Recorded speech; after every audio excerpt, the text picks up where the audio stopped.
오늘 우리 보면은 이제 바울 사도가 오늘 등장하는데요. 우리가 이 사도행전 1장부터 8장까지 쭉 살펴보면 이제 예루살렘의 복음을 전해지고, 그다음에 유대 땅에 그리고 사마리아의 복음이 전파되고, 이제는 이방 선교를 향해서 세계 복음을 위한 사역이 시작됩니다. 그래서 9장에 보면은 바로 그 일의 중심이 될 만한 인물이 그 일을 할 사람이 준비되고, 9장에서 그리고 10장에서는 이방인의 첫 개종자 고넬료가 나오고, 11장부터 계속해서 28장까지 이 세계 복음화 이방 선교가 펼쳐지는 것입니다. 우리 오늘 보면은 이제 우리 바울 사도의 회심전 모습이 나오죠. 1절 2절에 보면 제자들에 대해서 여전히 유혹과 살기가 등등했고, 또 여러 회당에 가져갈 공문을 청하니 그 도를 따르는 자를 남녀를 막론하고 결박하여 예루살렘으로 잡아오려 함이라. 우리 보면은 그 8장 3절에 보면 그가 예루살렘에서 각 집에 들어가서 남녀를 끌어다가 옮겨 넘겼는데, 사람들이 도망가니까 이제 도망가는 사람 쫓아가서 또 붙잡으려는 이제 그러한 것입니다. 이런 걸 볼 때 사울은 회심 전에 기독교인에 대해서 아주 증오하고 무조건 보는 대로 잡아들이려고 했던, 그야말로 기독교 박해에 아주 최일선에 서서 그가 그 일을 감당했던 것입니다. 그런데 그날도 이제 3절 보니까 바울이 길을 가다가 다메섹에 가까이 이르더니 호련히 하늘로부터 빛이 그를 둘러 비치는지라. 땅에 엎드려져 들으며 소리가 있어 이르시되 사울아 사울아 네가 어찌 나를 박해하냐 하시거늘. 이제 그때도 이제 지금 주님 믿는 사람을 잡으러 다메섹까지 갔다고 그랬어요. 적어도 예루살렘에서 다메섹까지는 한 240km 정도 됩니다. 한 일주일 정도 걸려요. 그러니까 예루살렘에 있던 성도들 각 집에 가서 잡으다가 그들이 도망가니까 이제 그 도망간 사람 쫓아가서 일주일 정도 걸리는 데까지 쫓아가는 그런 특이한 열정이 있는 거죠. 아주 뜨거운 마음으로 막 잡으러 다니는 사람이에요. 그러다가 그만 이제 여기서 호련히 하늘로부터 빛이 그를 둘러 비치며 사울아 사울아 어찌하여 네가 나를 핍박하느냐. 주여 누구십니까? 나는 네가 박해하는 예수라. 굉장한 사건이 벌어지는 거예요. 그래서 내가 시내에 들어가면 어떻게 해야 될지 알릴 자가 있을 것이고, 그래서 같이 가던 사람은 소리만 듣고 보지 못했다 이렇게 나와 있는데, 사도행전 22장 9절에 보면 그들은 소리를 듣지 못하고 빛만 보았다 이렇게 서로 반대가 됩니다. 그래서 뭐냐면 그들이 여기서 소리만 들었다는 것은 그냥 옹 하는 소리가 들은 거고, 그들이 보면은 사도행전 22장 9절에는 소리를 듣지 못했다는 것은 그 내용, 의미를 몰랐다는 거예요. 뭐 옹소리 났는데 바울은 그것을 들었고, 그들은 빛은 보았지만 빛 앞에 있는 그 그리스도 예수를 바울만 볼 수 있었기 때문에 그렇게 얘기한 것입니다.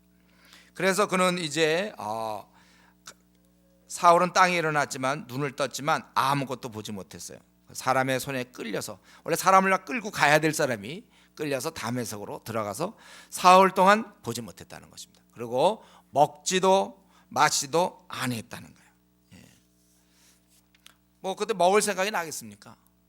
자기가 그때 일단 우리는 다 알죠. 3일 뒤에 이제 눈이 뜰 걸 알지만 당장은 자기가 시각장애인이 돼서 이제 어떻게 평생 그렇게 살아갈지도 몰라, 시각장애인으로. 그것뿐만 아니라 그보다 더 심각한 것은 정말 이게 아주 큰 충격적인 사건 아닙니까? 바울 사도는 회심 때 이런 사건이 있었어요. 강한 충격입니다. 이 순간 자기의 가치관이 다 무너진 거예요.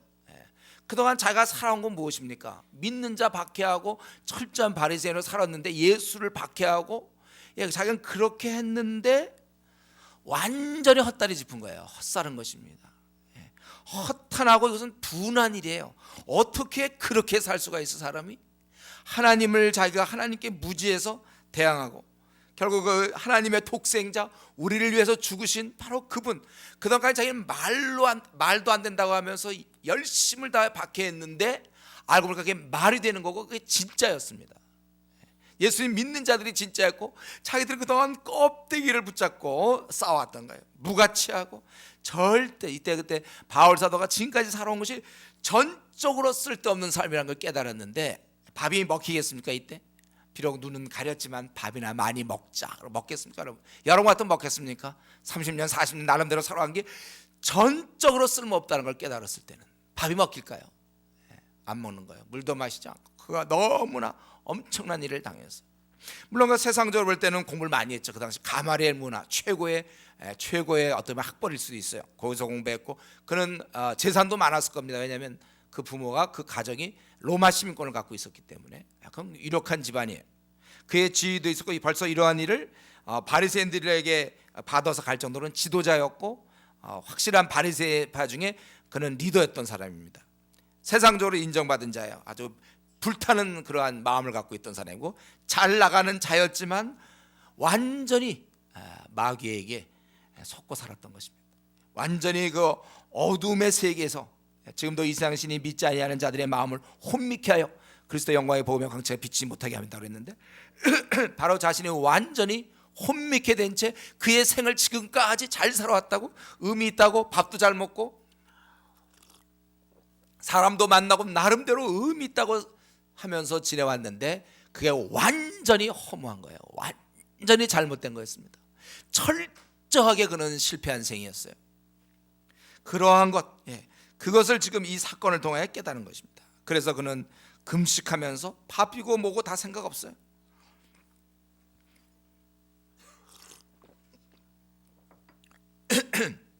그래서 그는 금식하면서 3일을 보내는 것입니다. 제가 보기에 근데 이 구절에 있는 것 먹지도 마시지도 않고 또 주님을 만난 것 이 사건은 특별히 바울같이 중간에 개종하는 사람한테는 절대적으로 필요한 것입니다. 베드로나 다른 제자들은 주님과 오랜 시간을 같이 먹었어요. 같이 먹고 자고 그렇게 지냈습니다. 오래전에 주님을 만났고 훈련을 받았고 그래서 그들은 사도가 되었지만 바울은 중간에 갑자기 사도가 된 자입니다. 그에게는 이런 확실한 경험이 필요했어요. 근데 이 원리는요 오늘날도 그대로 마찬가지입니다. 어릴 때부터 교회 다니는 사람들 있죠. 어릴 때부터 교회 다니는 사람, 물론 이제 모태 신앙들, 업덩이 신앙들, 그들은 이제 잘 신앙생활 못해요. 보통 병은 그러고서 뭐 예를 들면 대학을 들어간다 그러면 이제 방황하잖아요. 보통 이게 약간 공식이에요. 그래서 막 방황하고 이제 좀 약간 뺀질뺀질하게 지내다가 어느 순간 드디어 마음을 잡게 되고 주님을 발견하게 되면 그들은 이미 이 교회 생활이 쉬운 거예요. 어릴 때부터 해왔기 때문에 뭐 기도 생활이라든가 뭐 이미 그 신앙생활, 신앙의 가치관이 이미 몸에 뱄기 때문에 쉬워요. 그들이 뭐 주일 성수하는 것 이건 어릴 때부터 원래 그렇게 주일날은 당연히 가는 걸로 되어 있거든요. 중간에 예수 믿는 사람들이 이제 주일날마다 교회 가는 거 이런 게 힘들죠. 어릴 때부터 교회 다니는 사람은 오히려 주일날 안 가면 이상해. 그런 사람들은 주일날 가고 뭐 헌금하고 뭐 이런 거. 엄마가 그때 막 돈 주면서 내라 그랬기 때문에 주일날 당연히 빈손으로 와서 있는 건 큰 오히려 어색해 본인한테는. 헌금 생활 하나도 뭐 돈 하나도 안 할 거야 내는 걸로 알고 있으니까. 뭐 기도 생활 식사 전에 보통 이제 중간에 거듭난 사람은 막 먹다가 자고서 또 기도도 하고 그러는데 어릴 때부터 교회 다니는 사람은 당연히 그동안 형식적으로 기도한 거죠. 모태신앙들이 그냥 기도하면서도 뭐 딴 생각하다 기도 끝내고 그냥 먹고 늘 그랬죠. 근데 이제 진짜로 그때는 기도하게 되는 거고 또 성경 말씀도 마찬가지고 익숙해 이런 용어들이 처음 예수 믿는 사람들이 용어들이 되게 이상하거든요. 이거 참 이상한 거 많아. 근데 오래 교회 다니는 사람은 비록 그동안 성경을 안 봐서 그렇지 이제 보기 시작하면 이 용어가 뭐 하나도 안 어색해. 뭐 사울, 솔로몬 얘기, 뭐 다윗이 골리앗 뭐 이런 거 그거 많이 들었던 얘기거든요. 아담이 뭐 죄 짓고 뱀이 꼬시고 뭐 이런 처음 보는 사람이 이게 무슨 말인가 이러지만 그건 이미 뭐 익숙하단 말이에요. 뭐 요한계시록도 뭐 성경 뭐 창세기, 출애굽기, 레위기 이것도 막 외우기도 하고 어릴 때 그랬거든. 그러니까 익숙해요. 근데 중간에 믿는 자들이 이 뭐든지 처음부터 다시 시작해야 돼. 아주 힘들어요. 머리로 내가 신앙을 고백하는데 마음이나 이런 몸 자체는 그게 안 되고 있단 말이야. 자기의 깊은 부분은 여전히 옛날 생각 그대로 하고 있어요. 가치관이 그대로 돼 있단 말이죠. 이미 몸이 이미 그거를 반응하게 돼 있어요. 여러분 나 이민을 가려면 어릴 때 아기 때 가면 별로 그걸 괜찮아요. 그러나 나이 들어서 가면요. 그게 참 힘든 거야. 이민 가면요. 이민 가면 참 힘든 거예요. 이 먹는 것도 그렇고 이 생활 습관도 그렇고 다 그 힘든 거. 제가 영국 가서 제일 힘든 것 중에 하나가 뭐였냐면 목욕탕. 나는 좀 이게 이제 날씨 좀 쌀쌀하고 그럴 때는 좀 우중충하고 그럴 때는 목욕탕 가서 그 뜨뜻한 데 가서 쓱 담그고서 시원하다 이제 이런 얘기를 해야 되는데 할 때가 있어야죠. 없어.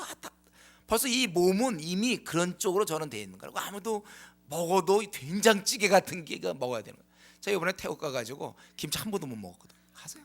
밥에다 간장 대충 비벼서 먹고 얼마나 힘들었는지 몰라요. 안 맞으니까 음식 같은 게 안 맞아. 자기 습관대로 살아가는 거예요. 그래서 보면은 이민 간 사람 중에 나이 들어서 간 사람들은 그 안에서 한인타운, 예? 거기서 살아야 돼. 그 사람들은 거기 가면 이제 목욕탕도 있고 뭐 개고기도 팔고 다 팔거든. 그런 데 가야지. 외국 딴 데 가면 안 되는 거예요. 왜 그렇습니까? 그래 편한 거예요. 이미 자기의 삶의 방식이 나이가 들면 들수록 이게 이제 고착되는 것이죠. 그럼 자기에게 편리한 거예요. 마찬가지로 우리가 이 신앙이 그렇단 말이에요. 중간에 바뀌면 이게 참 힘들어요. 교회 나오고 성경 보고 막 이런 것들이. 그렇기 때문에 만약에 내가 중간에 믿는 사람들은요 확실하게 바뀌어야 돼요. 그런 사람들이니까 어떻게 하든지 중심이 이제 이 몸에 이게 다 바뀌어야 되는 거예요. 그렇기 때문에 보통 예수님 믿고 한 일주일 정도는 어디 기도 같은 데서 금식을 한다든가, 금식하면서 자기가 이걸 다 빼야 되는 거야. 자기가 뭐 20년 30년 동안 살아왔던 이 방식을 다 빼고 신앙생활이 이제 몸에 이렇게 아주 익숙해져야 된다는 것이죠. 우리 보면 이제 군대도 그렇대. 제가 자꾸 논산 얘기 왜 하냐고 그러는데 제가 논산밖에 안 갔다 오고 그다음에 카투사 얘기는 할 게 없어서 그래요. 예. 그래서 논산에 가면 논산 훈련소 그냥 팍 바뀌면서 한 달이고 6주간이고 하면서 쉽게 얘기해서 사제물을 빼는 거예요. 그래서 그거 끝나면 이제 군기 들었다 그런 거잖아요. 그러다 이제 병장쯤 되면 이제 슬슬 또 군기 빼고 사제물 들어갖고 나오는 거잖아요. 그러니까 이게 참 중요한 거야. 우리가 이렇게 바뀐단 말이에요. 우리 보통 결혼 앞두고 자매들 같은 거 형제도 그렇지만 결혼 앞두고 뭐 준비하고 예식장 찾아가고 뭐 어디서 할까 뭐 사진은 어떻게 찍고 신혼여행은 어때요 막 준비하고 이런 과정을 통해서 점점점 준비가 되는 거고 신혼여행 갔다 오고 이러면서 내가 결혼했구나 이거 되는 거예요. 마찬가지로 아기 낳는 것도 자매들이 지금 그 아기 그거 똥 싸고 오줌 싸고 언제 그 돌보고 있습니까? 그 잘 안 되는데 불구하고 지금 이렇게 이제 싱글로 있다가 바로 결혼해서 예를 들면 결혼해서 만약에 아기 갖자마자 한 열흘 만에 아기 낳아본다고 그러세요. 그러면 아기 열흘 만에 낳으면 그렇게 잘 안 될 거예요. 본인이 아직도 자기가 싱글 갖고 항상 그 생각하고 있는데, 그러나 이제 10달을 아기를 갖고 있으면서 항상 자기가 제대로 못 움직이고 막 아프고 그래서 입덧 같은 게 필요한 거야. 그래서 하는 사람 괴롭지만 어쨌든 그런 걸 통해서 내가 아기를 가졌구나 하고 밤새 애랑 얘기하고 막 힘들게 끙끙하고 낳고 나서도 누워있고 그러면서 이제 자기가 이게 바뀌는 거거든. 그래서 애를 키우는 거예요. 예, 아마 바로 이거 한 아기 갖자마자 한 금방 낳버리면 그다음에 본인이 생각 못할지도 몰라요. 예, 그런 거 확실한 이것. 예를 들면 우리 중국의 그리스도인이 좀 우리가 부러운 건 그거라고 그랬죠. 거기는 이미 그리스도인 된다는 것 자체가 긴장이거든. 감옥에 가는 거거든. 잘못 걸리면은 막 그런 상황 속에서 신앙을 가지니까 확실하고, 터키라든가 뭐 모슬렘 지역도 다 마찬가지. 그리스도인 된 것 자체가 사회로부터 쫓겨나는 거거든. 버림받는 거거든요. 제가 그때 터키 갔을 때 보면은 터키에서 보니까 거기는 예수님 믿잖아요. 그러면 아무런 데 취직할 수가 없어요. 취직이 안 돼. 불가능해요. 가족에서도 쫓겨납니다. 그러니까 믿고 나서 딱 가면 아무 어떤 대안이 없어요. 그래서 우리 선교사들이 거기 가서 기업체를 하잖아요. 무슨 관광회사라든지 뭐 해서 취직시키고 잠자리를 주고 그렇지 않으면 살 길이 없거든요. 완전히 이렇게 되는 거예요. 그러니까 그런 데 있는 그리스도인들은 죽기 살기로 신앙생활하기 때문에 자기가 확실히 그리스도인이 드러나는 거예요. 이미 확 달라지니까. 그렇기 때문에 이게 확실해요. 근데 우리가 이제 어려운 거죠. 중간에 예수 믿는 사람 빨리 크리스찬 모드로 바뀌어야 되는데 이게 안 바뀌어. 아직 천국 생활에 적응이 안 돼. 이게 문제예요. 그래서 우리나라도 좀 현재 이런 문제가 그대로 있습니다. 그래서 제가 좀 제안하고 싶은 것은 뭐 여러분한테 뭐 이렇게 제안한다는 게 좀 이상하지만은 원래 많이 제안한다면 믿으려면 학생 때 믿어라 이거예요. 믿으려면 이 나중에 참 힘들어요. 믿으려면 학생 때 믿어줘야 그래야 굉장히 유리해요. 아주 좀 다행한 거. 왜냐하면 그 방학이 있거든. 그래서 방학이 있으니까 수련회 참석할 수 있거든요. 수련회 가서 막 우리 같으면 1년에 3주간씩 그래도 훈련을 받지 않습니까? 요거 한 4번 정도를 받을 수 있어요. 굉장히 좋은 기회거든요. 물론 잘하면 졸업과 이렇게 잘해서 5번, 혹시 휴학도 하면 6번도 받을 수 있어요. 3주짜리 한 6번 정도 받아놓으면 굉장히 체질화된단 말이에요. 거기다가 또 여름에도 수련회가 있죠. 한 주, 2주씩 있고 중국도 갔다 오고 이러면 이게 몸에 이제 이게 붙는 거야 이게. 이게 이제 맞기 시작해 오히려. 그래서요. 이번에 제가 태국 가가지고 보니까 우리 그 선교사님 거기 18년간 있었대요. 그러니까 자기는 한국에 오면 어색하고 이제 좀 힘들다는 거. 한국에 오면 빨리 집에 가야지 그런데 처음에 자기 몇 년 동안은 나오면 좀 이따 가려고 그랬고 누가 가냐 그러면 왜 안 가냐 그러면 좀 섭섭그랬대는데 이제 본인이 막 가면 빨리 가고 싶더래. 비행기에서 내리자마자 막 가고 싶더래. 저도 그랬거든요. 이번에 태국 가자마자 저녁 대접 한번 받아보고 보니까 거기 이제 선교사님이 아니 거기 저 교회 지도자가 이제 담임이 이제 저한테 저녁을 이제 대접한다는 것은 뭔가 하고 갔죠. 저는 생각할 때 한국적으로 생각해서 이제 먹는구나 했더니 갔더니 그냥 바닥 그 원시민 비슷한 거 있잖아요. 우리 옛날 이게 뭐냐 이게 갔더니 이게 그냥 바닥에 맨바닥에 그냥 돗자리 이상 하나 펴 있고 밥상도 없어요. 그러더니 밥이 나오고 반찬이 나오는데 한 서너 가지 나왔어요. 근데 보니까 이제 그 배추 같은 거 이렇게 대충 한 거랑 간장 하나 나오고 먹을 게 없어서 이제 간장 먹고 있었잖아요. 이런 집 생각나고 적응이 잘 안 되는데. 근데 이미 벌써 한 오래 거기 살다 보면 오히려 이게 안 된단 말이에요. 이 선교사님 우리 한국에 오면 빨리 가고 싶다는 거예요. 우리가 그러니까 이렇게 돼 있어요. 지금 그동안 내가 20년 30년 동안 세상에 살다가 주님께 돌아오면 이게 잘 안 되는 거예요. 교회가 좀 불편해요. 신앙 생활이 힘든 거예요. 뭐 기도하고 말씀 보고 우리 목사님 만나면 전도하라고 그러고 왜 날 힘들게 하시는가. 아직 이게 이 새 나라에 적응이 안 돼서 그래요. 이게 빨리 적응되면 오히려 이제는 또 밖에 나가는 게 힘들어요. 저 같은 경우는 옛날 동창회도 가면 좀 좋았던데 요즘은 가기가 싫다니까. 동창회 맨날 뭐 돈 버는 얘기 뭐 이런 얘기가 이제 싫거든. 우리가 그렇게 되는 거예요. 그래서 사실은 믿으려면은 학생 때 믿으라 이거예요. 부탁이에요. 제가 믿으려면 학생 때 믿어야 되고 아니면 학생이 아니라면 한 가지 이왕 직업을 가지려면 교사로 가세요. 교사. 그래 방학이 있으니까 훈련을 받을 수 있는데 그러면 학생도 아니고 교사도 아닌 그러면 직장인은 뭐냐 이거예요. 비상이라 이거죠. 비상이야 이런 경우는. 여러분 자기가 학생도 아니고 교사도 아닌데 직장인데 중간에 예수님 믿겠다? 이건 아주 큰 사건이에요. 이거는요. 왜냐하면 회사의 시간을 많이 뺏기고 자기가 그럴 수 있는 뭐 한 주간 두 주간 뭐 금식 기도라도 합니까? 뭐 이렇게 체질을 바꿀 수 있는 그게 없잖아요. 그러니까 제가 이거 사실 말씀 준비하면서 중간에 그럼 직장인으로 돌아오는 사람들은 어떻게 할 것이냐. 그래서 그 대안이 뭘까? 뭐 제가 그러면 뭐 돌아오지 말라는 거예요. 직장인들은 뭡니까? 그래서 제가 결국은 대안은 그것밖에 없더라고요. 신앙 친구가 옆에 붙어줘야 되는 거. 붙어줘야 되는 거. 그래서 반드시 신우에 들어가야 돼요, 여러분.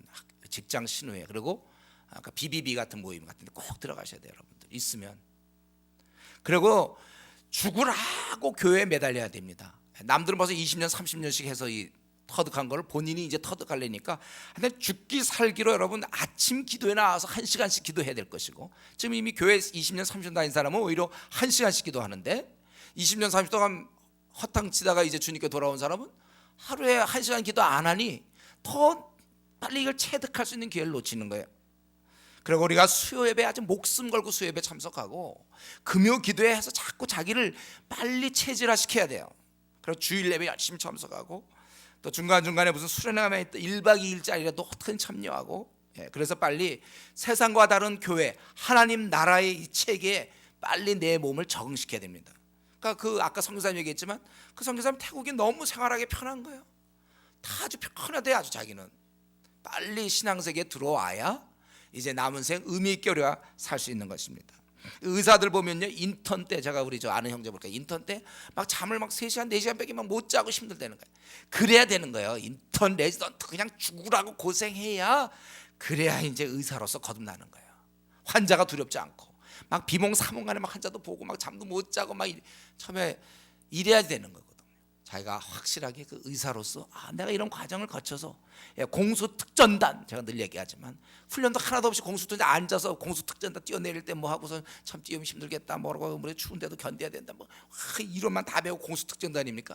그 나도 하게 그러면 그냥 몸으로 그냥 부딪혀 와야 몸에 딱 배어 어느 날 자기도 모르는 사이에 딱 나와 보면 사람과 다른 거잖아요. 자기는 이런 거 이거 아무것도 아니다 그러지만 이제 딴 사람들 막 이렇게 할 때도 아무것도 아니다 이렇게 딱 되는 거야. 자기 이미 딱 비행기 있거든. 공수특전단에 이런 딱빵 밀고 나가야 되는 거야. 체질에 그런 사람들은 그런 사람 오히려 좀 죄송하지만 공익요원해라 그러면 잘 할 맛이 안 나는 거야. 이거 막 이래야 되는데 그래서 공익요원 하라고 공익이 뭔지 모르지만 공익요원 안 되는 거야. 자기 몸에 딱 이렇게 맞아야 되는 거야. 근데 중간에 예수님 믿는 자들 중간에 예수님께 돌아온 자는 열심히 해서 따라잡아야 돼요. 오히려 벌써 20년, 30년 한 사람보다도 덜 열심을 내. 그런데 보통 그렇게 되죠. 그러니까 생전 따라잡지 못하고 항상 이제 어떻게 보면 교회로 따지면 남들은 20, 30년에서 이렇게 위에 올라가 있는데 자기는 중간에 믿었으니까 이제 밑에서부터 시작하잖아요. 근데도 아무도 체질이 안 맞으니까 기도라든가 말씀이 아니니까 이게 점점 처지는 거예요. 이게 한국교회 현실입니다. 그래서 사실은 유리한 거는요, 모태 신앙인데 약간 방황했던 사람, 이런 사람이 돌아오면 그건 좋아요. 아니면 정말 미쳐야 돼요. 한번 중간에 돌아온 사람, 여기에 모든 걸 걸어야 합니다. 제가 늘 얘기하지만 그 스탠리 스미스 같은 사람, 캠브리지 대학에서 무디의 설교를 듣고 회심하고 나서 그는 정말 회심했거든요. 2년 만에 중국 내지로 선교사로 들어가잖아요. 확실하게 깨달았으니까. 그러니까 믿을 때 확실하게 믿어야 되는 거예요. 그리고 아주 열심히 해야지 슬슬하면 안 됩니다. 예. 여러분, 만약에 내가 공부할 기회를 놓쳐서 내가 지금 30대 중반쯤 됐는데 내가 검정고시를 해야 된다. 중등과정, 고등과정, 검정고시를 해야 된다. 그러면 열심히 해야지. 중등과정이 3년이지니까 3년 걸려서 자기도 준비하고, 또 고등과정 3년이네. 3년에서 6년 만에 하면 40 넘어가서 뭐 어떡합니까? 하려면 빨리 속성으로 해서 빨리 끝내서 따라잡아야 되는 거 아니에요? 벌써 30대 내가 늦었다. 그러면요 빨리 해서 막 중등과정 1년 안에 끝내고 막 고등과정 1년 안에 끝내고서 빨리 따라잡아야지. 3년 차분하게 앉아서 3년 그래 공부하면 안 되는 거예요. 내가 만약 혹시 우리 가운데 중간에 주님 믿은 사람 있습니까? 아직 뭐 젊기 때문에 그렇긴 하지만 무지 열심히 해야 돼요. 그래서 막 따라잡아야 돼요. 저는 제가 26살 때 벌써 이 길에 뛰어들었는데, 캠퍼스 간사로 이제 이 한국을 바꾸고 대학생을 바꾸겠다 이렇게 뛰어들었는데, 내가 만약 30살에 주님께 돌아왔다, 그럼 어느 세월에 쉽게 해서 저 같은 사람 따라잡겠습니까? 따라잡는다는 것보다도 언제 그렇게 하겠어. 신앙에 이런 아주 열심을 내야 되는 거죠. 아무쪼록 우리 모두는 열심을 내야 돼요. 우리가 제가 얘기하지만 이제 우리 신구약 22권을 강조했습니다. 그건 저의 전략이라고 그랬죠. 참서도 66권 하자 그러면 할 사람 없을 것 같아서 제가 기도하는 중에 22권 3분의 1만 해라. 그것도 5장 미만이 25권이다 막 외쳐가지고, 그래서 22권 했다 이거예요. 그렇다고 여러분 하면 사실 솔직히 우리끼리 얘기지만 22권 중에 뭐 한 장짜리 2장짜리 제가 하라고 그랬잖아요. 그러니까 실제로 성경으로 따지면 지금 한 20분의 1밖에 안 될지 몰라요. 외형적으로는 3분의 1인데 22권이니까. 그러나 내용적으로는 20분의 1도 안 했는지 모른단 말이에요. 그러니까 이제 22권 했으니까 됐다. 안 되게 뭐가 됩니까? 열심히 해야지. 부지런히 공부해야죠. 우리 지금 신앙생활은요 항상 깊은 부분을 사모해야 되는 거예요. 더 애써야 돼. 지금의 상태에 머물러 있는 것, 그거 참 어리석은 일입니다. 전심전력하여 너의 믿음의 진보를 모든 사람에게 나타나게 하라. 디모데전서 우리 4장에 있는 말씀. 전심전력하여 신앙생활을 해야지. 그냥 이렇게 머물러 있는 거, 우리 특별히 조장들도 마찬가지예요. 목회자도 마찬가지지만 머물러 있으면 안 돼요. 더 그가 조장이라면 아주 조장장이 될 정도로 더 나가야 돼. 누구나 다 이 조장 중에도 뛰어나야 되고, 또 조장장이 이제 앞으로 이게 많이 생길 텐데 조장장에서도 또 조장장이 또 나와야 돼. 계속 끊임없이 나와야 되는 거야. 아주 열심을 내야지. 다른 사람과 비교해 볼 때 이 정도면 그래도 우리 교회에서 이 정도면 내가 집사도 됐고, 그동안 20명이나 30명 정도 거듭나게 했고, 이 정도면 됐다. 이게 아니라고. 열심을 내야 되니까. 아예 그렇게 못한 사람은 또 마찬가지. 그 사람은 또 열심히 내야 되고, 우리 모두가 다 열심히 내야 됩니다. 우리 베드로 사도가 얘기한 것처럼 그리스도의 은혜와 저를 아는 지식에서 자라가라 이렇게 명했어요. 그래서 6개월 전과 지금 내가 볼 때 비슷한 신앙이다. 그는 실패한 삶입니다.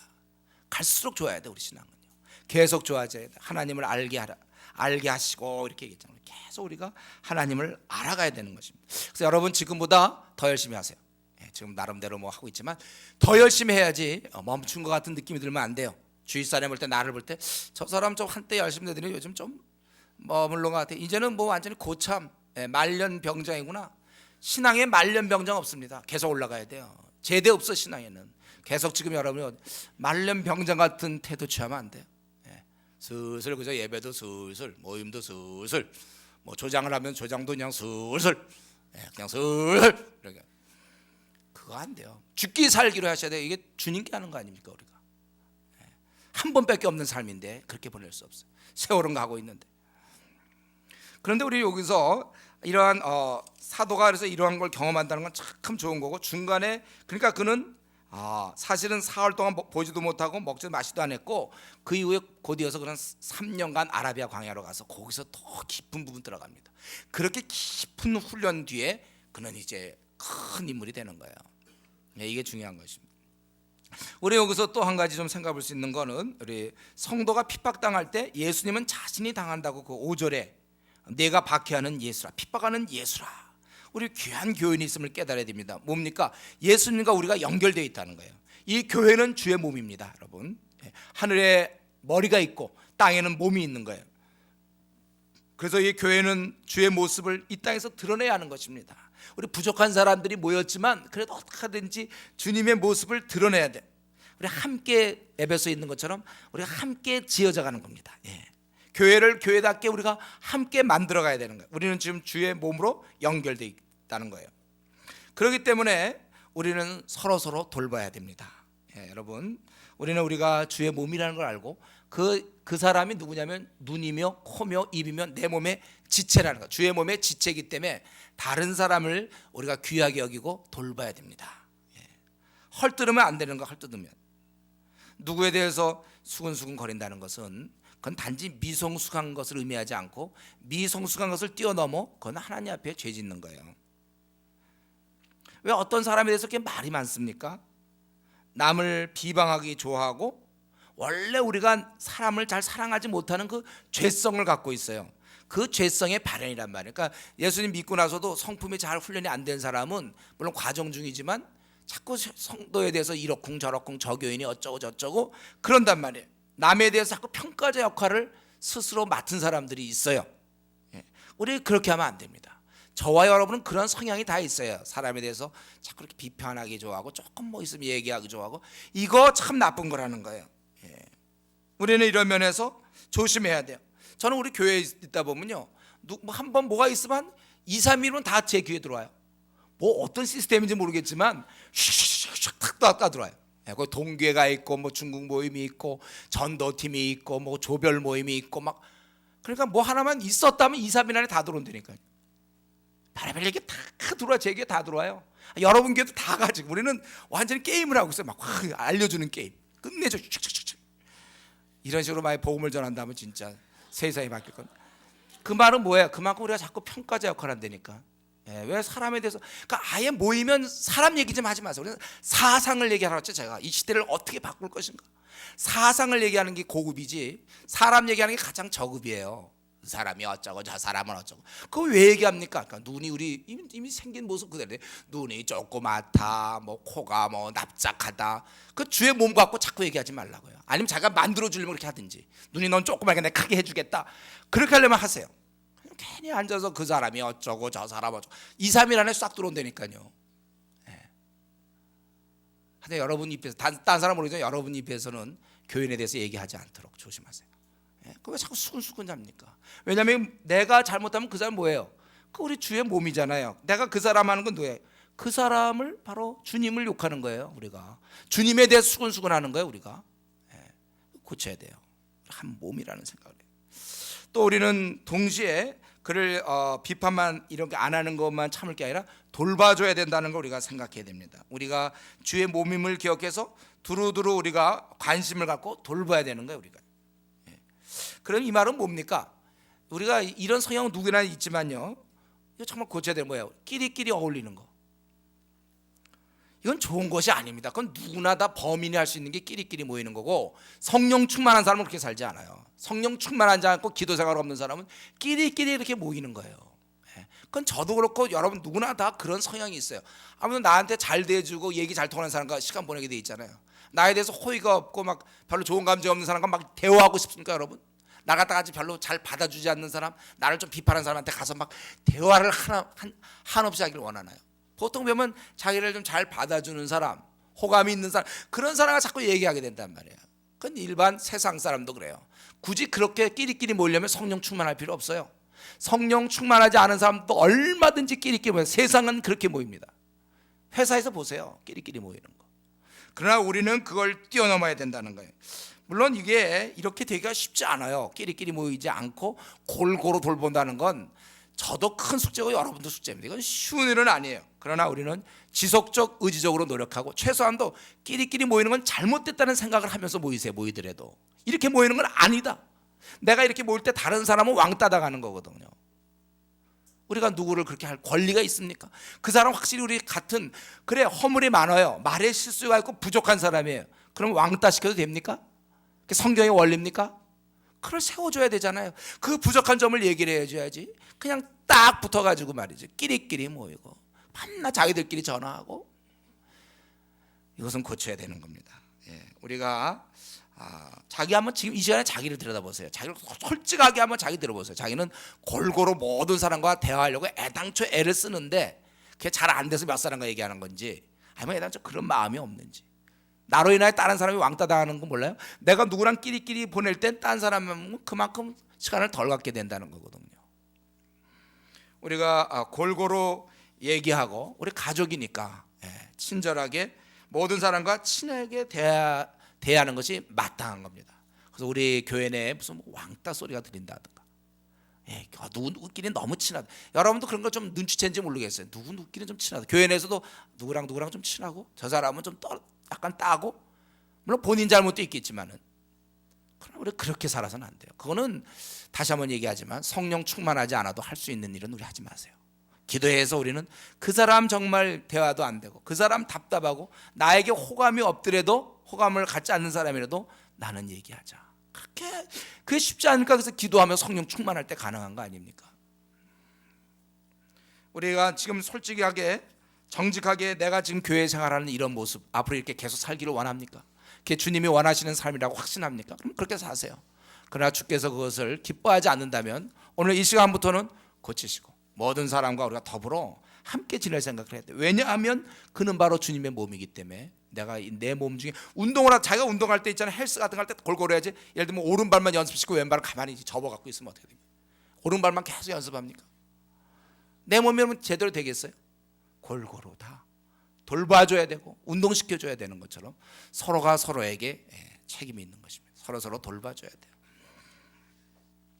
이제 이렇게 됐을 때 그가 사흘 동안 보지도 못하고 먹지도 마시지도 아니했는데, 이때 아나니아가 찾아서 세례를 주고, 그래서 그는 회복되는 것입니다. 10절부터 19절까지 주께서 아나니아에게 명하시죠. 직가라 하는 거리.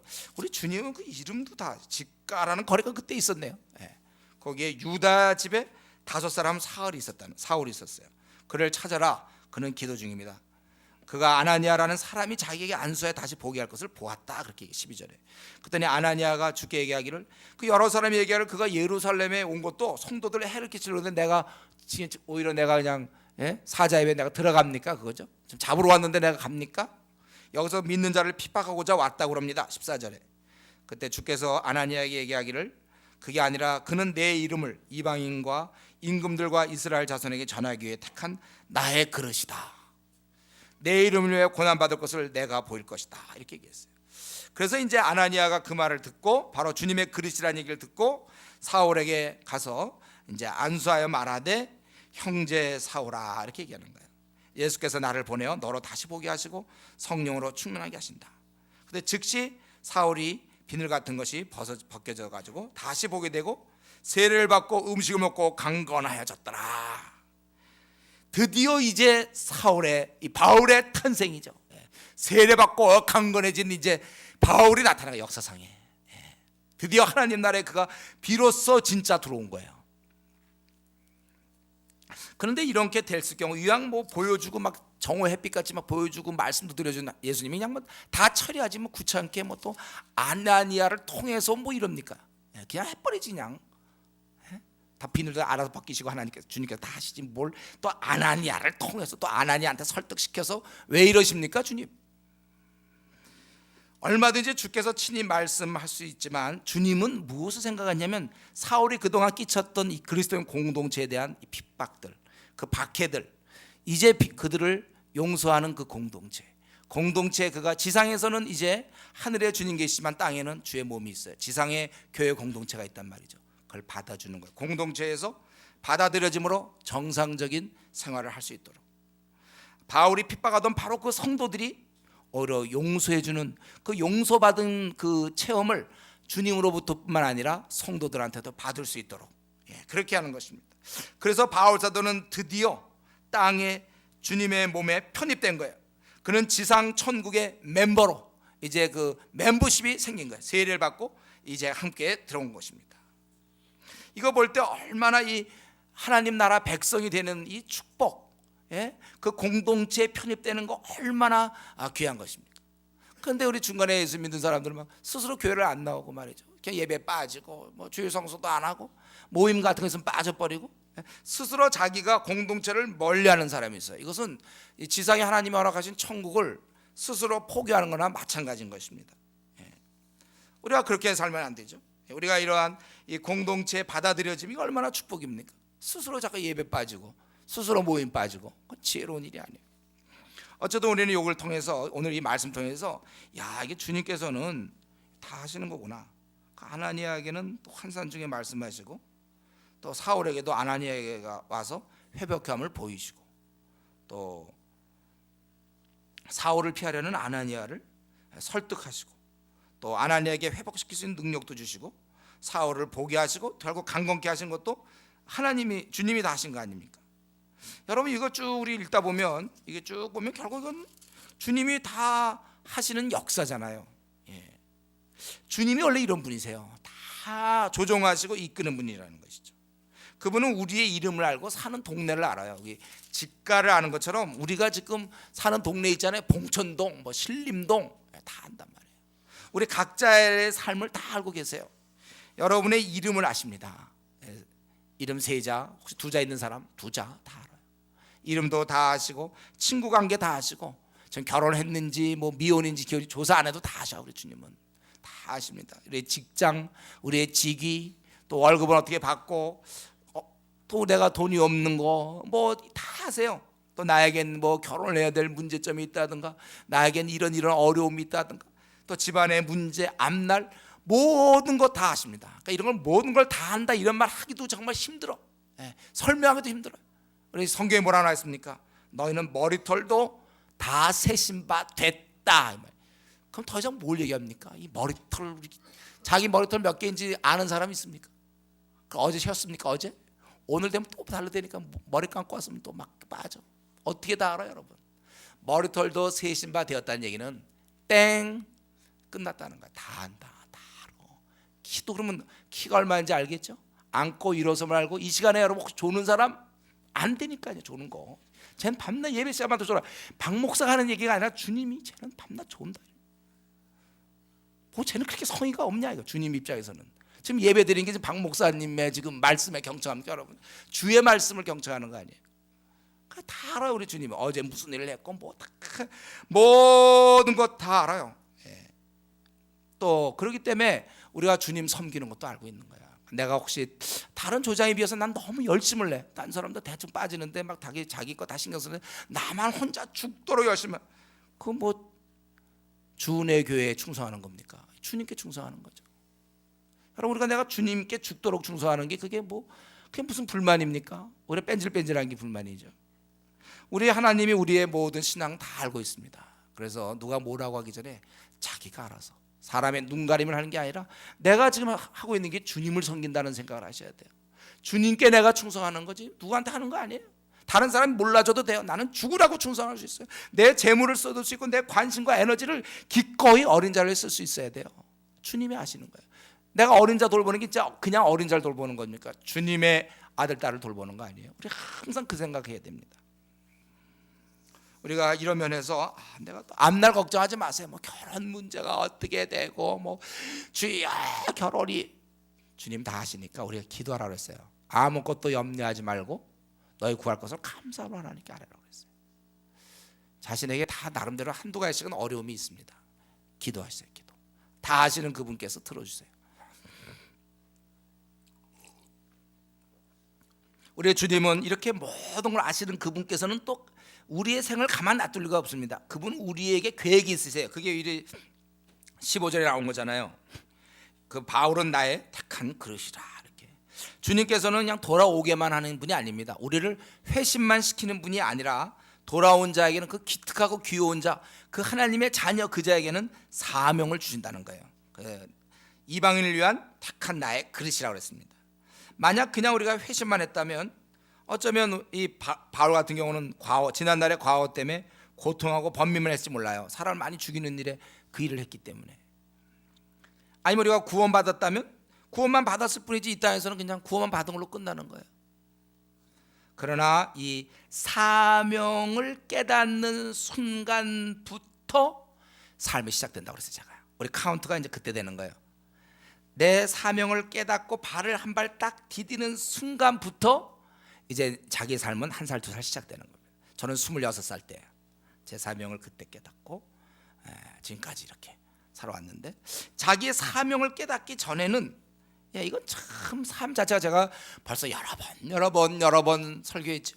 자기 사명을 모르면서 사는 사람들 그거 왜 사냐 그랬어요. 그러니까 막 이렇게도 해서 달리고 저렇게. 그러니까 보통 사람들 불신자 꼭 이 땅에 태어나지 않아도 그렇게 큰 문제 없다니까. 그 사람이 그냥 뭐 먹고 사는 거 외에 뭐가 있습니까?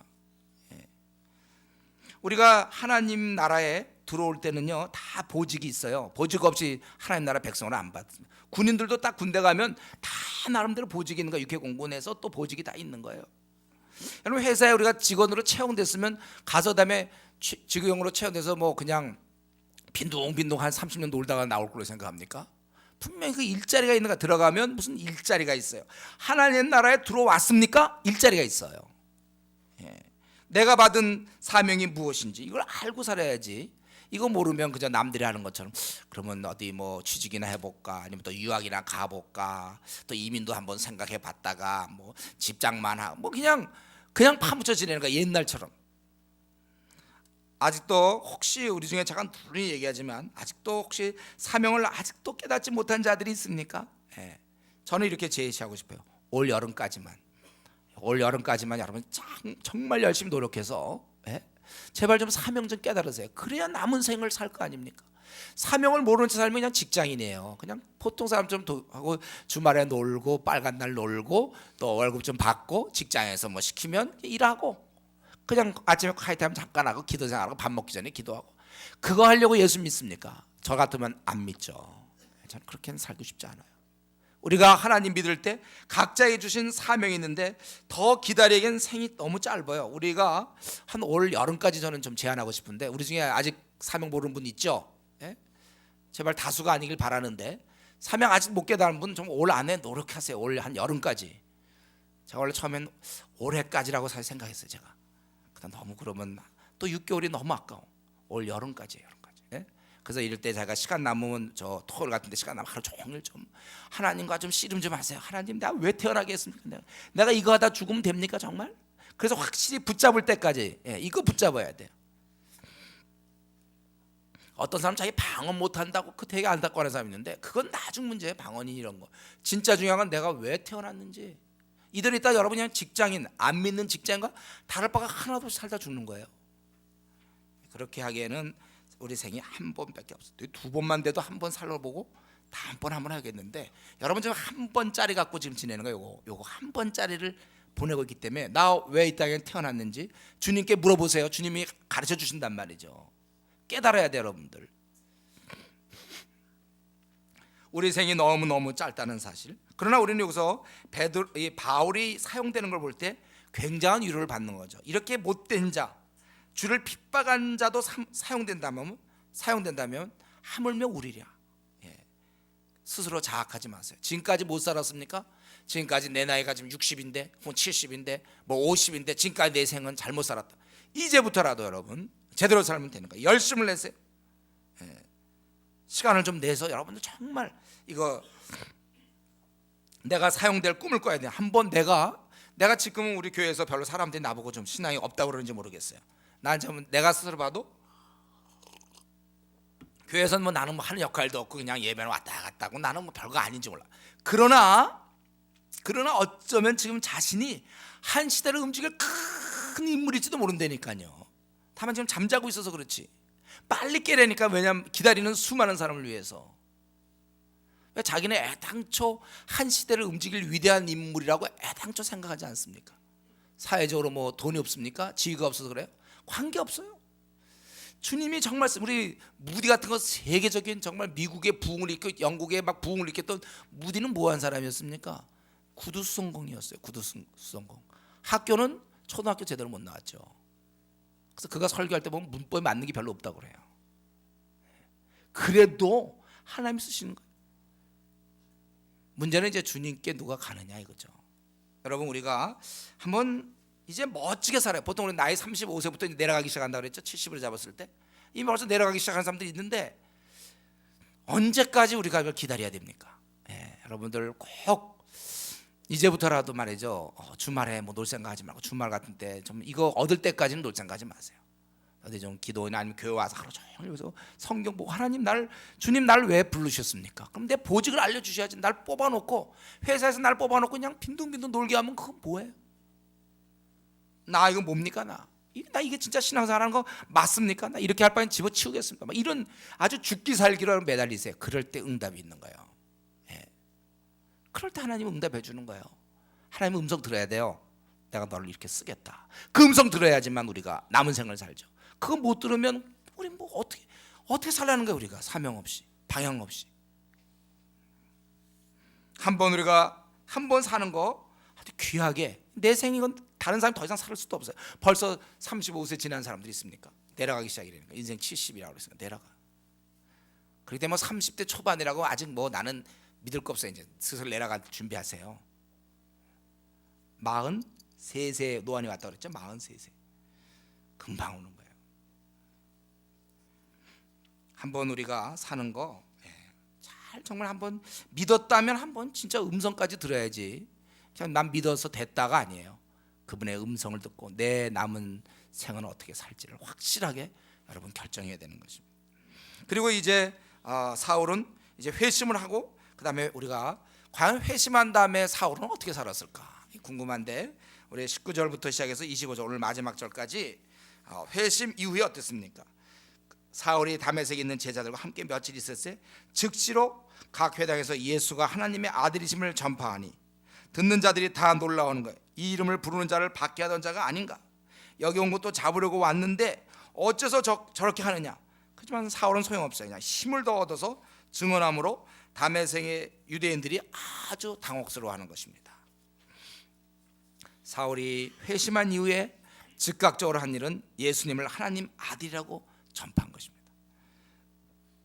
즉각적인 구원과 즉각적인 복음 전도. 구원받은 자와 복음 전하는 자는 동전의 양면입니다. 그것은 붙어 있는 거예요. 전함이 받은 자는 전하게 돼 있어요. 구원을 받은 자는 이걸 나누게 돼 있는 것이 동전의 양면처럼 분명한 사실인 것입니다. 우리 갓난아이가 태어나면 엥 하고 울어야 돼요. 그래서 얘가 이제 제대로 호흡을 정상적으로 하는지 안 하는지 이렇게 해서 우는 소리 한번 들려야 돼요. 그래서 뭐 볼기를 한 대 때리든지 해서 엥 하면 이제 됐구나 그러는 거예요. 울음소리가 나야 되는 거예요. 그래서 사실 내가 진짜 믿었다면 이거 자기를 점검할 수 있죠. 내가 진짜 믿는 자라면, 적당히 믿는 자 말고 진짜 내가 하나님 나라의 백성 맞다면 그런 사람은 전함이 꼭 있기 마련이에요. 얻은 자는 전하게 돼 있어요. 이건 뭐 우리가 늘 제가 얘기하는 거잖아요. 내가 만약에 무슨 간암 때문에 정말 하도 안 되고 나 다 죽어가는데 어떤 의사가 만나서 나를 고쳤다. 그때 우리 집안 식구 다 간암이야. 근데 이쪽 가보고 저쪽 가보고 안 되고 있다면, 나가 고침 받았다면 그건 당연히 가족들에게 이 의사를 소개하는 게 당연한 것이지, 그걸 뭐 너가 뭐 자유다, 난 강권하기 싫다, 이런 사랑이 없으니까 하는 거죠. 여러분, 의사를 소개할 수밖에 없어요. 아니면 강권해서 한 번만 끌고 제발 좀 내 말 좀 믿고 가자고 사정을 해서라도 끌고 갈 수밖에 없다는 거예요.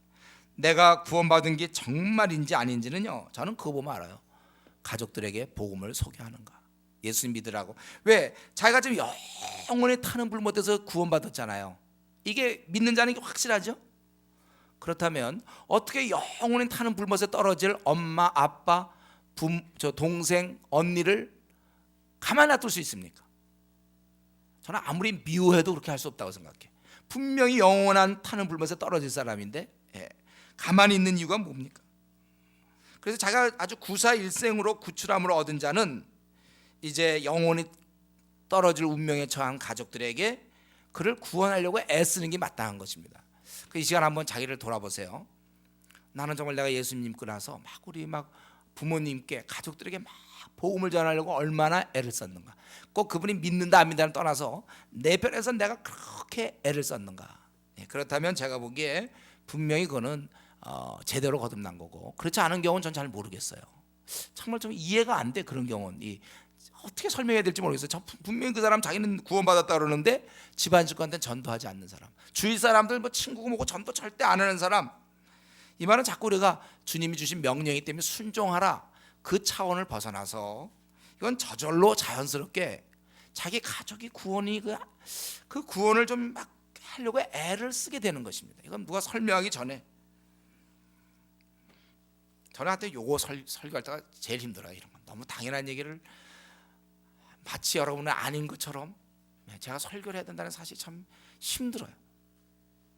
근데도 불구하고 분명히 자기는 예수님 믿는다는데 가족들 전도 안 하는 사람이 있으니 내가 참 딱하죠. 벌써 자기가 믿은 지가 벌써 5년 됐는데도 아직도 집안 식구가 아직 거듭나지 못하는 경우, 그거 어떻게 설명해야 되나요? 지옥 가도 괜찮다는 거예요? 아니면 지옥이라는 게 애당초 없는 거예요? 나는 분명히 예수 믿을 때 지옥 가는 백성이었는데 용서로 구원함 받았다. 그 내가 분명히 구원받았다면 그 인지상정이고, 어떻게 당연히 안 믿는 부모를, 안 믿는 가족을 가만 놔둘 수 있습니까? 그래서 전도 집회할 때도 보면 가족을 어떻게 끌고 오려고 하는 사람이 있는 반면에 얘가 바빠서 못 온대요. 쓱 그냥 기도도 한 번도 하러 오지도 않아. 우리 전도 집회하고 한 일주일 앞두고 막 그 영혼이 어서 기도하는데 거기 참여하지도 않아요. 그러고 바쁜 때 못 온대요. 한 그 정도로 영혼에 관심 있는 걸 볼 때 그 사람 정말 거듭난 건가, 제가 참 회의가 될 때가 많습니다. 바울 사도는 즉각적으로 자신이 그걸 깨닫고 나서 그는 하나님의 아들이라고 그걸 전파한 것입니다. 드디어 사울은 방향이 그동안 방향이 잘못됐지만 그런 열정은 대단했죠. 이제 제대로 방향을 잡을 수 있었던 것입니다. 자신의 에너지와 관심, 시간, 재물 이런 것을 주님의 나라를 위해서 쓰는 거예요. 이런 면에서 우리가 이 주님의 일할 수 있음을 감사하게 생각해야 됩니다. 우리야말로 대부분 사람들이 우리가 남은 생을 우리가 건진 자 아닙니까? 참 우리가 이런 일에 지금 여기 조장을 한다거나 아니면 나름대로 팀에 들어가서 전도를 한다거나 중국을 간다거나 목사를 한다거나, 우리는 참 이런 면에서 남은 생을 건진 자예요. 바른 방향을 가지고 우리가 밀고 나가는 사람들 아닙니까? 그렇기 때문에 우리가 아직까지도 자기가 좀 특별히 하는 게 없는 사람들은 속히 참여할 것이고, 그리고 이미 일한 사람들은 주님의 일 힘들다고 자꾸 이렇게 불평할 게 아닙니다, 여러분. 자꾸 피곤한데 우리 교회는 뭐가 많다, 힘들다. 여러분 이런 얘기 절대 입에서 나오면 안 돼요. 여러분 우리가 만약에 나를 갖다가 국무총리로 세워놨다고 합시다. 총리가 총리 돼가지고 난 일이 너무 많다, 피곤하다, 자꾸 그러면 어떡합니까? 국무총리의 영광스, 오히려 그러면 국무총리 안 되고 국회의원도 마찬가지죠. 국회의원 하면 안 되고 떨어져서 할 거 없다, 참 좋다 하고 쉬는 게 좋겠습니까? 국회의원 돼서 지역 주민을 위해서 열심히 하면서 참 피곤해도 잠을 못 자도 이게 보람된 거 아니에요? 대체 우리에게 보람이 있잖아요. 자꾸 내가 조장이다, 나에게 팀장이다 해서 일이 자꾸 맡겨지니까 남들만큼 못 쉬고 나는 더 수고해야 되고 돈도 좀 더 써야 되고 시간 뺏기고, 그래 나는 힘들다, 좀 바꿔주세요 목사님. 그건 자기가 스스로 하나님께서 총리를 맡기는데 자기가 싫다는 거예요. 자기는 그래서 그냥 공무원 그냥 이렇게 해서 말단 공무원이 돼서 자기 그냥 편하게 지낼 수 있지만 보람의 문제죠. 저는 하여튼 주님의 일 힘들다고 그 얼마나 어리석은 기도를 요즘 안 하고 있구나 이런 생각이 들어요. 근데 기도하면 그런 생각 안 들거든요. 정말 그런 생각 안 들죠. 왜냐하면 내가 뭔데 나 가만 놔뒀으면, 저도 마찬가지, 저도 지금 목사라 이러고 있지, 내가 나를 알아요. 내가 그때 주님이 나 안 불러줬으면 내가 지금 뭐 하고 있을지 내가 대충 알겠어요. 저는. 근데 이렇게 영광스러운 일에 불러줬으니 비록 힘들고 피곤한 건 사실이지만 그거에 대해서 불평하지 않습니다. 우리가 감사하게 생각해야죠. 하나님이 나 같은 걸 사용하시다니, 그런 나 같다 이렇게 바쁘게 할 정도로 날 더 믿고 하는구나. 남들은 한가한데 그래서 남들은 쉬는데 나만 일한다, 이게 아니고, 언제부터 국무총리가 이 실질자 부르는 거 봤습니까, 여러분? 저 사람들은 다 퇴임하고 노는데 나만 이 공휴일도 반납하고, 인수위원회나 공휴일도 반납하고. 근데 맞아요, 지금 어리석기 그지없는 얘기죠. 우리 영광스럽게 생각해야 되는 거 아닙니까? 우리가 주님의 일을 한다 그럴 때 어떻게 하면 더 할까요? 목숨을 다 바쳐서 마음과 뜻과 정성과 목숨을 다해 섬겨야 되는 거 아니에요. 바울 사도가 이제 이때 한번 엥 하고 울었죠. 정말 드디어 세례를 받았어요. 짠! 드디어 이 일꾼이 나타난 거야. 한 시대를 움직이고 전 세계 복음의 문을 열 사람이 드디어 나타났을 때, 그 이후부터 바울은 죽을 때까지 말이죠, 죽도록 충성했습니다. 힘에 지나도록. 주 예수가 헛되지 않을 걸 믿고 그렇게 싸웠어야지. 조금 하다가 힘들어 사도 바울은 힘들어 쉬노라, 이런 거 있습니까? 힘에 지나도록 수고하고 또 수고해서 나중에 그 목록을 보세요. 고린도후서에 보면 얼마나 많이 돌아다녔고 바울이 얼마나 많은 지역을 다녔습니까? 지칠 만큼 지칠 대로 그렇게도 끝까지 일하는 거예요. 우리가 주님 믿기 전까지는 그때 노는 시간은 그걸로 끝났습니다.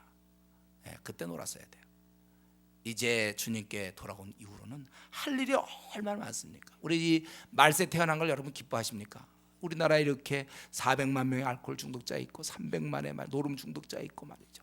청소년들 타락하고 지금 이단이 200만 명이나 있고, 이런 무속인 50만 명, 정말 우리나라에 1000만이 넘는 불교 신자들, 이런 땅에 나를 일꾼으로 태어났는데, 그럼 뭐 빨간 날 놀고 뭐 할 때 쉬고 토요일 날 쉬고, 성경엔 주 6일 일하라고 그랬는데 주 5일 하고 있는데 그럼 하루 놀아야 됩니까? 주를 위해서 어떻게 드려야 되고 말이죠. 심해 지나도록 해야지. 그거 피곤하다고 말이죠. 옛날엔 다 그렇게 살았는데 주 6일이라고 하루 쉬게 돼 있는 거야. 원래요. 쉬려면 하루 쉬어야죠. 우리가 마음을 먹어야 돼요. 야, 이거 한 번에도 더 많은 사람 만나고 내가 한 번에도 더 사용될 것을 소망해야지. 방향 다 정하고 이제 깨달았는데 여기서 이제 나는 됐다 하고 있으면 안 되는 거예요. 우리가 정말 열심히 한번 살아야 되는 것입니다. 이제 우리는 구원을 받았고 방향까지 우리 제대로 잡지 않았습니까? 이제 남은 일은 좌우 둘러볼 거 없어. 오직 앞만 바라보고 꾸준히 충성스럽게 달려갈 뿐이고, 그리고 나 같은 자를 이렇게 쓰시는 주님께 우리가 감사하면서 어떻게 하면 일을 더 할까 생각했죠. 어떻게 하면 일을 좀 안 해볼까, 이런 마음이 들었다면 그건 마귀가 주는 마음이에요. 우리 주를 위해서 지금 딴 사람 지옥 가는데 내가 지금부터 해서 막 정말 소문내서 내 수명이 조금 막 정말 일찍 죽게 되면 그게 뭐가 문제입니까? 내가 너무 진이 빠져서, 저도 참 진이 많이 빠져요. 이번에도 아주 태국 가서도 고생하라고 그랬지만은 자꾸 제가 이제 소모됨을 느껴요. 그러나 내가 건강한 몸으로 소모도 하나도 안 돼갖고, 그럼 내가 죽어서 주님 만나는 거 그러고 싶지 않아요. 우리 자신을 더 써야 되고, 우리가 이제 다메섹 이후의 삶, 이때 바울은 정말 즉시로 각 회당에서 예수가 하나님의 아들을 전파하고 말이죠. 이런 모습, 우리가 이걸 생각해야 돼. 주를 위해요. 우리의 이제 남은 생, 나는 분명히 이제 내가 깨달았다 이거죠. 이제는 뛰어갈 뿐이에요. 그러고 나서 우리 23절부터 25절 보면 이제 사울이 복음 때문에 고난받는 게 있죠. 여러 날 일이 지나며 유대인들이 사울 주기를 공모하더니, 물론 여기 여러 날이라는 것은 우리가 그 사울의 생애를 바울의 생애를 살펴볼 때 시간이 아마 보통 학자들이 얘기하는 것처럼 아라비아 갔다가 거기서 더 하나님 앞에서 철저하게 하고서 다시 다메섹으로 돌아왔다, 이렇게 학자들이 보고 있는데, 그때 이제 너무나 열심히 하니까 벌써 그를 죽이려고 밤낮으로 성문까지 지킨다고 그랬어요. 일을 하려면 이제 이렇게 해야 돼요. 아주 그냥 원수들이 싫어할 만큼, 저 사람한테 그냥 싫어요. 왜냐하면 밤낮 그들이 싫어하는 예수님을 전하고 복음을 위해 살고 막 이러니까.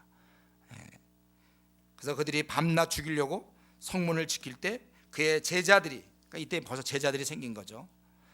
밤에 사흘을 광주에 담아 성벽에 달아내렸다. 여러분, 우리가 이제 말씀을 마치면서 생각할 건 뭡니까? 복음을 전하는 것은 그렇게 항상 쉬운 게 아니에요. 우리가 복음대로 살려고 할 때 꼭 반대자가 언제나 있기 마련입니다. 이 복음을 전하는 자와 복음 전함을 가로막는 자는 항상 공존하는 것입니다. 그래서 여기 보면 다메섹에는 사울을 따르는 제자가 있었고 사울을 죽이려는 유대인이 있었다는 거예요. 언제든지 두 부류의 반응. 그렇기 때문에 우리는 이 제자를 보고 힘을 얻어야지 그 반대자를 보고 낙심하면 안 됩니다. 앞으로 여러분 주님 일할 때 때로 반대하는 사람이 있고 또 막 그런 사람이 있을 거야. 그걸 보고 낙심하면 안 돼요. 제자를 보고 힘을 얻어야 되는 거예요. 우리는 끝까지, 어차피 복음에 대해서 우리가 분명한 이렇게 길을 가려고 할 때 이렇게 생기는 거예요.